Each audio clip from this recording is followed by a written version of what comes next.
And what we've forces with the best people to ever get on your side, and that is the ladies' ministries, because they are very organized. And so usually they will have a separate little ministry day and sign up expo, I call it, where they're out and they have booths out there and they have all kinds of things going on for the morning. So we're going to do it a little bit differently this year, and we're going to combine forces today. There won't be any booths, unfortunately, but what we'll do is we have updated our sign-up sheet for your preferences. So this is two sides right here with little check boxes on it, and it has all the ministries. I hope all the ministries, or we may be missing a few, but I think the majority are on here, where you may be interested in serving, and that will be communicated back to the coordinators, and they will be in touch with you to try and figure out how we can get you to be helping in those areas. And then there is a two-sided, about a 4-page document here with a little bit more description of each of the ministries, and those will be handed out by a few of the guys. I think Tom's got them some over there, so those will be handed out while we're getting started here. And so if you need a little bit more background on what that ministry is, this has been updated as of this month again. And again, apologies if there was something missed on here or a coordinator's name is wrong. Just let myself or Richard or any of the deacons or elders know, and we'll get those corrected. And I've been calling this, Noretta, a breathing and living document now. We got to keep this updated as much as possible, but we appreciate your patience with that. But so that's what we're going to do today. And while we're passing those out, what we're going to do is we're going to spend about 20-25 minutes with Stephen, and he's going to give us a little bit of a thoughts on service and how we can do that in our lives and serve with the church. And then I'll get back up after that, and we'll open it up for any questions. If y'all have questions, some of the coordinators may be in here. We can ask them. Maybe I'll have the answers. And then the last 10-15 minutes of class, it'll be just looking at these. You can talk with individual people, with individual coordinators within here or within the lobby, and just get any questions answered that you need. All right, great. Stephen?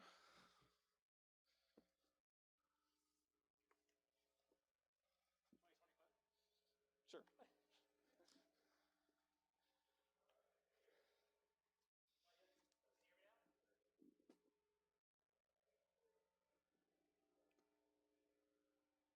1, 2. Oh, good. Okay, you hear me now. He said 2025. I thought it was 1520, but we'll try 25. That's fine. Well, good morning. Glad to see you this morning. I wanted to talk a little bit about ministry and service in the church, specifically today in the church. Not that we don't serve in other ways. This week I got to put a bulletin article in about being in college and starting in my first Bible ministry class in college. And my first day there, I'm there early. I'm trying to be a good student, because I wasn't always, especially after I started dating. I was a bad student. But I get there, and my teacher comes in and asks me, "How's your ministry?" It totally freaked me out. And in the article, I explained that he goes on to say that everyone has a ministry. If you're a Christian, if you're a disciple of Jesus, that you are a minister for the Lord. And so everywhere you go, you carry ministry, you serve others, you're looking for opportunities to bless people for God and to have the opportunity to proclaim His glory and praises. But today specifically, we're talking about ministry within a church context. And so we're going to talk a lot about service today. We're going to, as a church, kind of pray and consider ways we can serve one another and serve God and serve those who also come in the doors. And I wanted to challenge you a little bit on service. Local service, if you've been doing ministry in some form or fashion, we're going to talk about serving from Bible classes to unlocking doors to cleaning a parking lot. There's this wide range of opportunities to serve in the church and to serve in our local context here. Scripture is pretty clear that we all have different gifts. We're all different people. Some of us are equipped to unlock doors. You're the person who can be here on time instead of frequently your 15 minutes pass and everybody's waiting for the person with the key to show up. Some people have technological gifts. I'm thankful for Charlie, who seems to do a range of things, but I know there's others who help with those kind of things. We're all gifted for different kinds of service. But it is kind of a grind. So if you've done service in the church before, many of you have taught Bible class for years upon years upon years. And I don't know if y'all take breaks or not. You always have some of those, I suspect Ted might be like this, who just teach and teach and teach, and they love teaching and they love being with kids. But it can be a grind because I have kids. And I know you're teaching my kids. And so if it's anything like I get at home, it's a challenge. It can be thankless at times. Some jobs are more behind the scenes. Some are harder to do than others. Some are more of an inconvenience. There can be, a lot of times you don't get noticed. Your effort doesn't go noticed. People don't pay attention until, if you stop doing it, something would break. And so these jobs, they can get routine. They can kind of get old at times. They can get difficult. There's various challenges. If you're a teacher, you have different waves of kids come through, and some are real blessings and others are something else. But we want to talk about why we serve this morning. It's not to be noticed. It's not really to be seen. And even, you don't always serve and see the fruits of your labor. It's great when you do, when you can do an act of service and you can see how it turns out. If you could teach a class and that kid grabs the gospel and holds onto it and they go a couple more years and then you see them be baptized and mature into a faithful Christian teenager or college student, that's awesome. But it's certainly not guaranteed. It's even kind of rare. And so I want to talk about why we serve, especially when we can't see the fruits of our labor. So this morning I picked a couple passages I just want to look at quickly. My first one is John 13, where Jesus has this fantastic act and example of service. So you can be turned over there, but the first reason we want to serve is because Jesus set an example of service for us. And so if you're in John 13, you know he's there with his disciples. He's reclining for a meal, and he's leading up to the cross. He's on his way towards his sacrifice and death. And even just talking about learning from Jesus, you've got Jesus who, at Philippians 2, he starts at the right hand of God. He's eternal, one with the Father from beginning to end, and he humbles himself in Philippians 2. Humbles himself, not considering equality with God something to be grasped. He takes the form of a servant. The King of all creation comes, and he doesn't come to this piddly world as a king. He comes as an infant, as a baby. And then he comes to his disciples, the guys he teaches. They're his students. He's their master. In most cases, they should be serving him, but not in this case. They're reclining at the meal in John 13. It says in verse 3, Jesus, knowing that the Father had given all things into his hands, that he had come from God. He was going back to God. Jesus is clear his identity with the Father who he is. Knowing that, he rose from supper. Laid aside his outer garments, taking a towel, tied it around his waist, he poured water into a basin and began to wash the disciples' feet. And we talked recently about feet and how feet are something that's not really something you go near if you're a Jew. Certainly not if you're a Jewish rabbi. And certainly not if you're the master of a group of disciples. And Jesus gets up from the meal. If you can imagine the scene here, right? They're eating. They've washed hands, maybe. Supposedly, they're sitting all around. They've got food on the table. And Jesus stands up suddenly and starts taking his outer garments off. And he lays them over here. And he goes and gets, it's not the time to wash feet. It's this unique time. And Jesus does it on purpose. He draws all this attention to himself in this humbling, lowly act of service that he does. And he goes around, and one by one, this water getting dirtier and dirtier from these grown adult men who have nasty feet, and washes their feet until he gets to Peter, and Peter just can't have it. He just can't handle this service that's done to him. And Peter said, "You shall never wash my feet," in verse 8. And Jesus said, "If I do not wash you, you have no share with me." He washes their feet. Even Judas. Even the one who would betray him. And he knew who would betray him, but he washed his feet anyway. If you skip down in verse 13 or 12. So when he had washed their feet, put his outer garments, put them back on, and resumed his place, he said to them, "Do you understand what I've done to you? You call me teacher and Lord, and you're right, for so I am.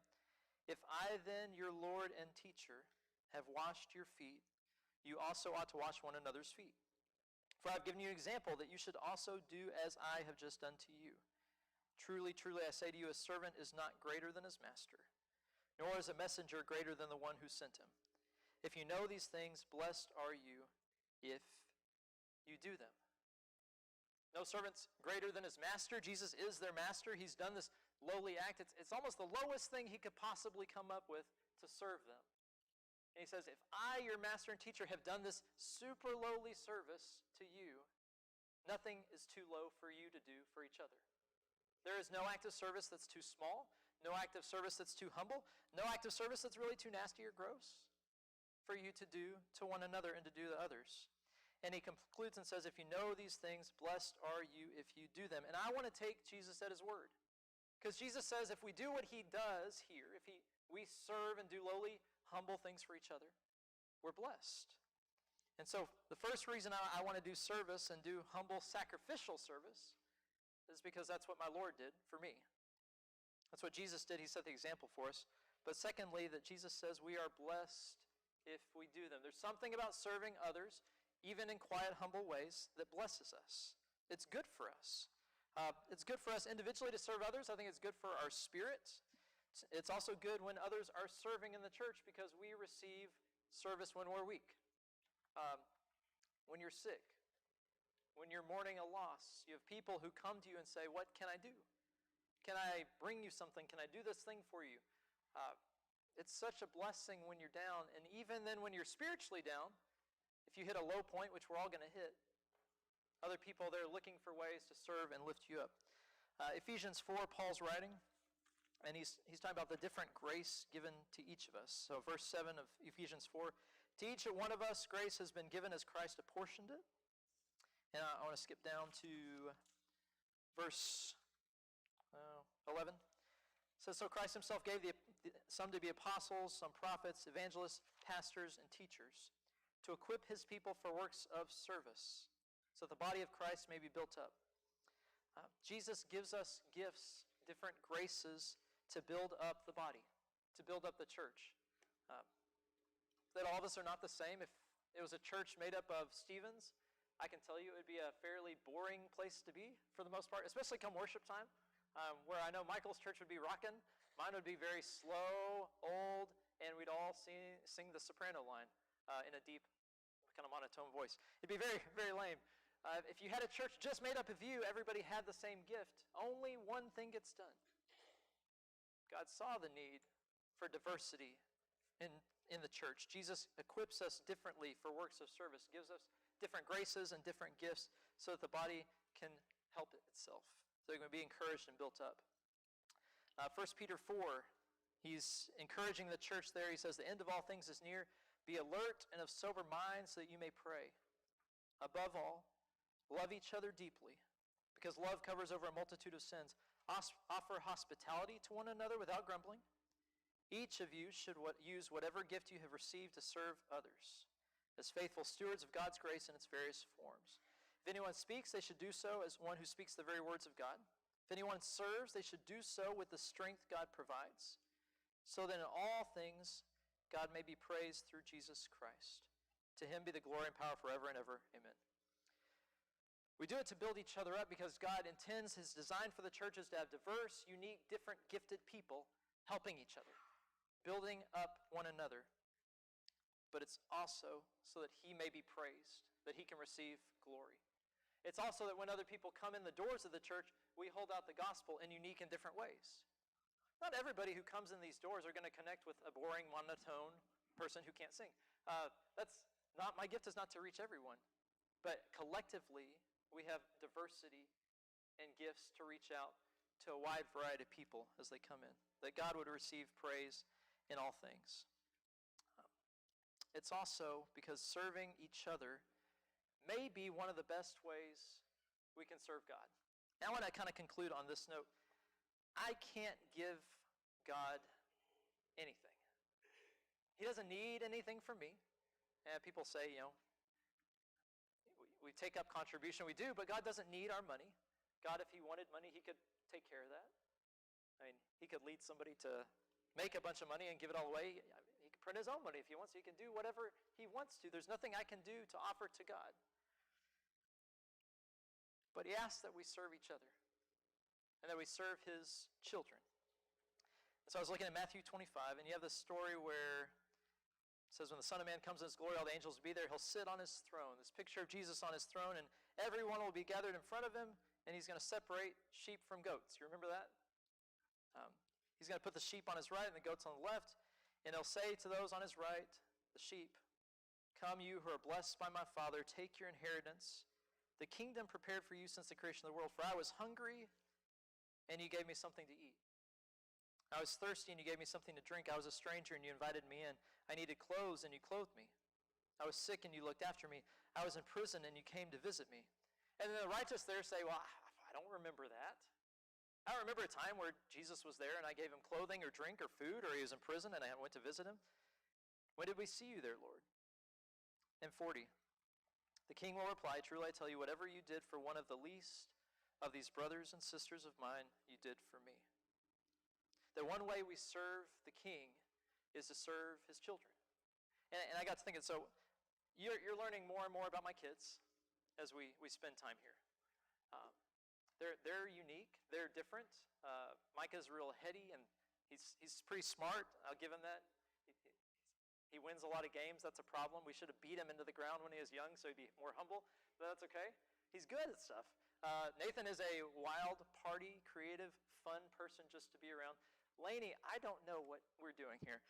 She is clever, and I mean Nathan's sneaky, but he's like responsibly sneaky. She's sneaky, like she just vanishes. And so Wednesday night, I'm up here, and I'm out here talking. I don't even remember who I was talking to because Lainey has vanished. And I'm very preoccupied with the fact that Rachel's still at home, and I've lost a kid, and the youngest one, and the girl. That's a problem.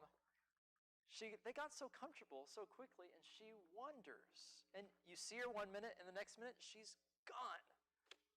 And everything in a dad who's supposed to be taking care of 3 kids while mom's at home means you don't lose a kid. That's rule number 1. Everybody breathes, and you don't lose one.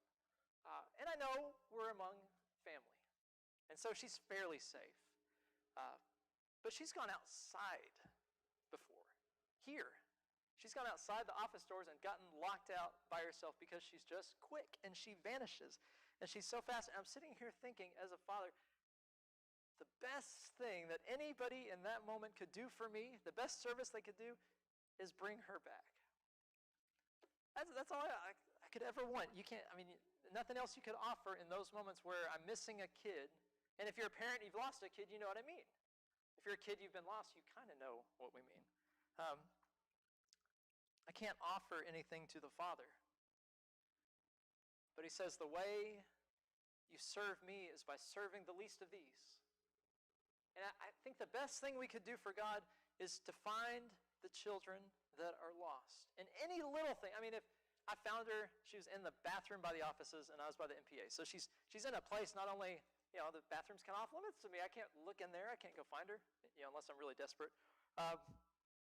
Any little thing a person could do in that moment to get her from wherever she is lost to my eyes back to me is so deeply appreciated.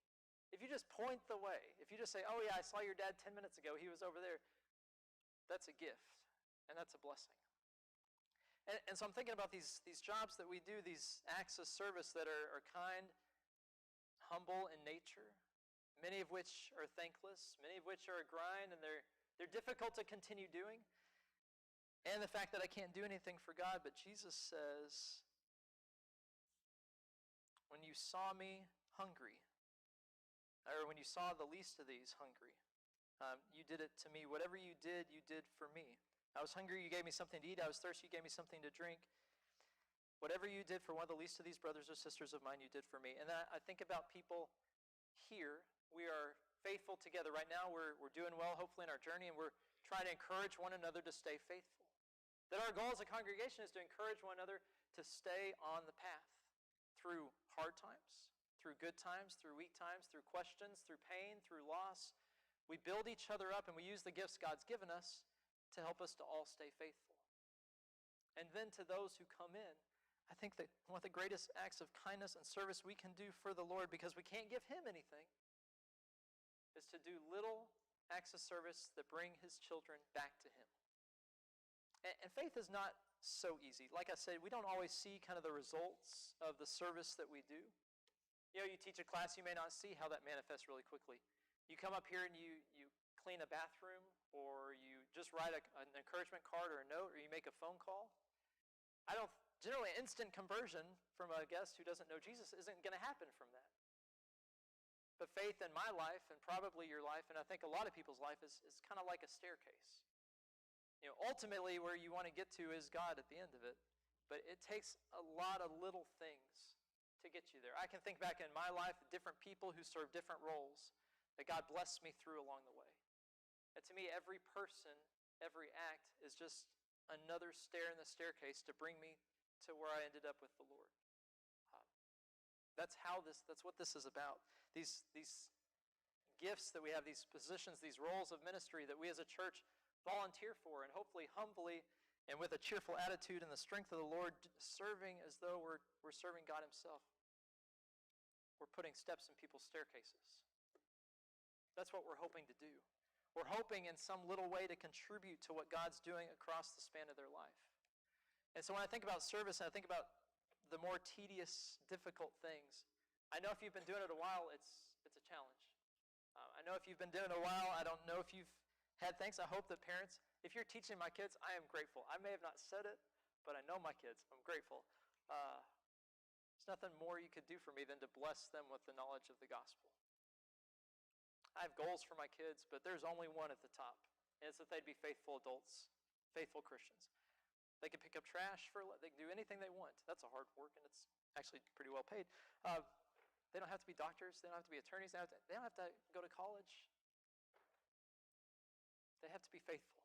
That's near and dear. It's most important in my life as a parent, and that's what God has put on me as a parent to do.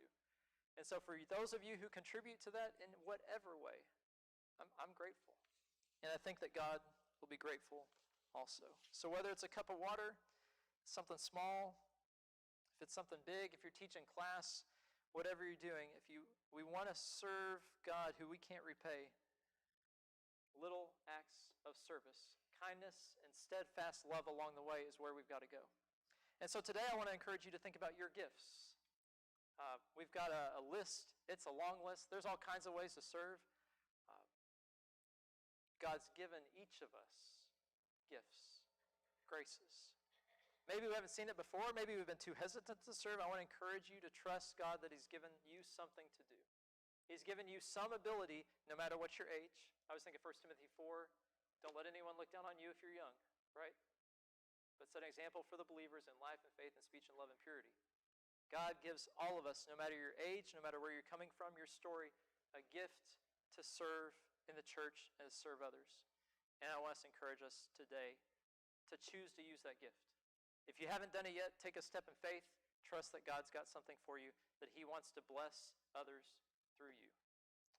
Mitch, I'm going to turn it back over to Mitch, and we're going to keep going. Okay. Thank you, Stephen.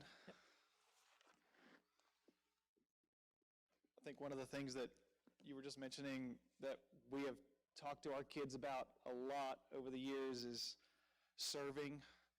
And even if you're young, you can still serve in many different ways. That's why we have all you guys in here too today, is that, there's ways for you to get plugged in and to help out with the church, because that's an important lesson to learn. So, has everybody got one of these single-page ones with the sign-up checklist? If you don't, raise your hand. We have extra copies too, so we got a few over here. I think Tom may have some extra copies. I have one extra copy. Oh, Richard's got them, thank you. Right over here, Walt, and then the back with Darius. So what we'd like to do is encourage you, and one of the good things about this is we're gonna capture your a little bit of your cell phone information, email information, because we can update Breeze while we're doing this as well. So let's make sure we get that on there. That'll be a good thing. And what we would like as an eldership is that we have 100% of these turned in for every member. That would be amazing, because we would love to see where you are feeling the need to serve and where your talents can be best used within this church. One of the things that stuck to me too is when Stephen was talking is that the most important way that you can reach people is not through your words, it's through your actions, right? And so that's an important thing. When you're serving others, they will see you doing that, and then they will ask why.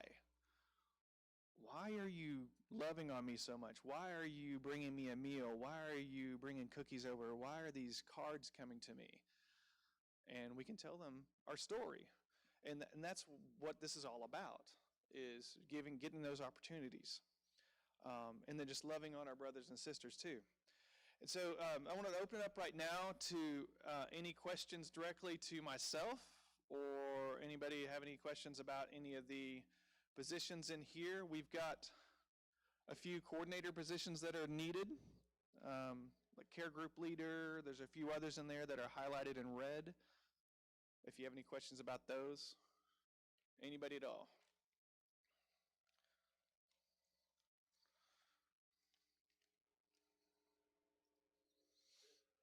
Yes. Sure.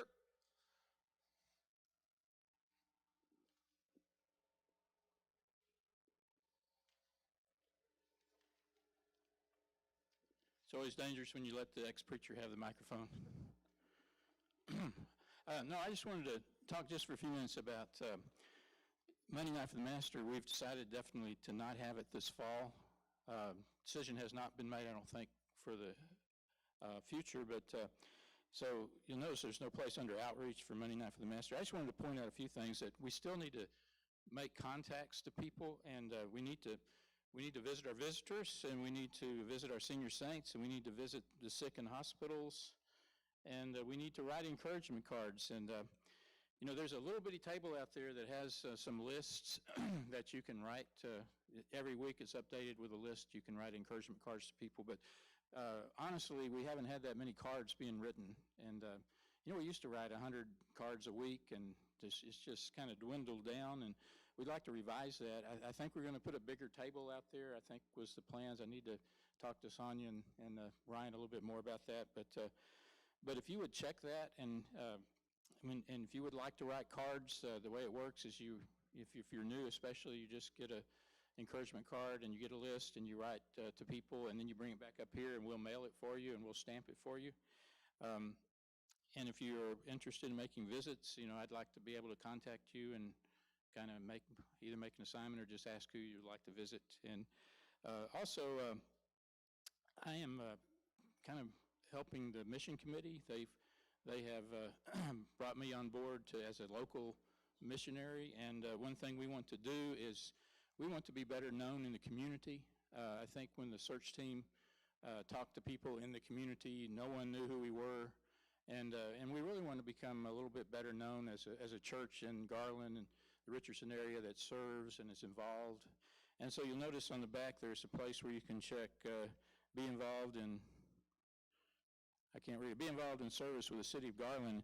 We have a contact with the City of Garland that's going to let us know when they have service projects that would be good for churches to be involved in. It may just be like going to a park and picking up trash, or it could be planting trees. I think that's planned in November, and then helping to clean up neighborhoods and maybe repair houses. That's definitely something I do not have a gift for. The house would fall down if I was to try that, but some of you are really good at that.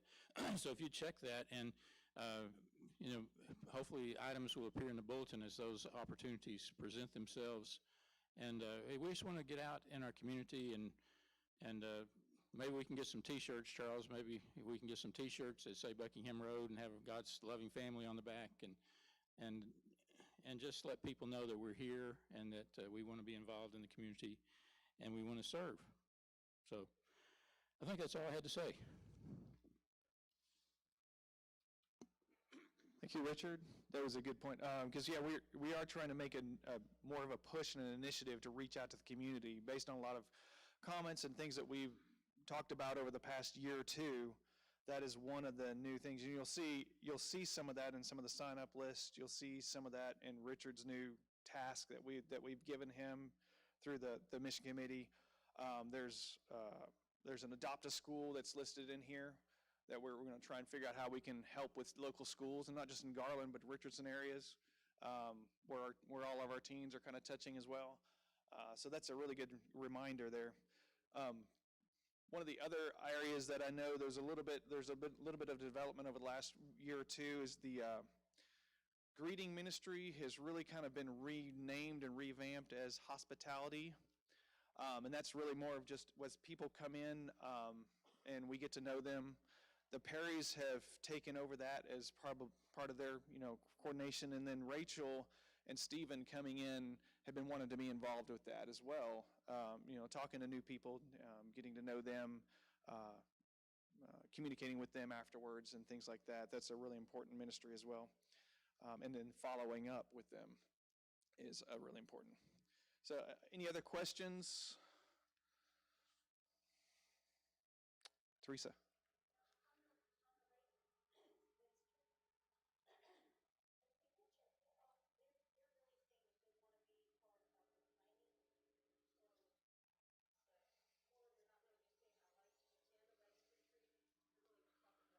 Okay, good point. So if you sign up on a ladies ministry event, you're actually talking about you want to be involved in the planning of that event, not just attending.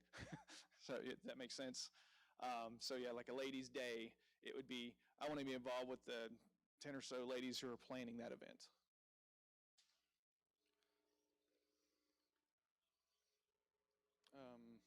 Regina.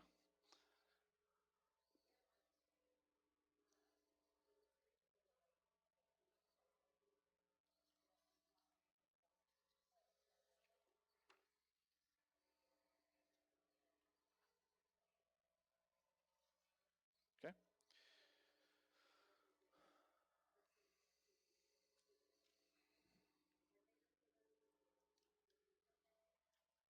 Okay, so Regina was noting that there are two areas in the women's ministries that need coordinators. Right now, they've listed the elders' wives' contacts on those. That would be the Ladies' Day, which is Cindy Elk is kind of over that, and then the Senior Saints. Is that what you said? And the Senior Saints area. So if you would like to be kind of heading up that, if that you feel called to be working with those ministries, then please get with Cindy or May, and you can talk to them a little bit more about what that would entail. Marlon.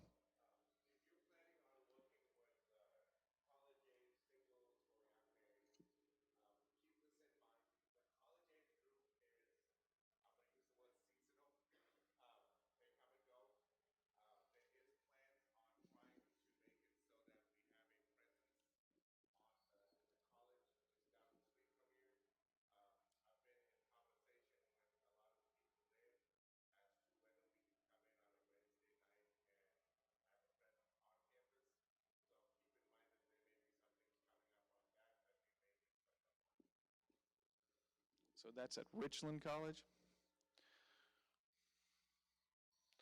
So the college, if you're going to be wanting to help with that ministry, you may be on campus doing some events there and trying to encourage those.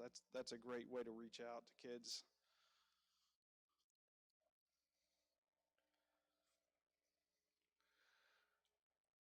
Any other questions? I'm not seeing any hands. Regina has put together a little basket or collection box on the welcome desk out here in the foyer for these single-page sign-up lists. You can also drop them into the door of the office if you'd like to do that. I will email these out as well, so you'll have a digital copy if you want to look at those over the next week. And then we will be inputting these into the database and coordinating with the coordinator and getting in contact with you hopefully within the next 3 or 4 weeks and getting ready to make the push for 2022. And then, like I said, we're going to try and do this like we've been doing, do this every August, September-ish. And so we would appreciate everybody filling these out and turning these in as soon as you can. For now, we've got about 10 minutes or so. If you have questions for particular coordinators and you see them, I would suggest you go and grab them. Regina, you had a question? Yeah, the welcome desk. Isn't that what I said? I don't know. turn these into the welcome desk. There's a little collection area out on that desk out there.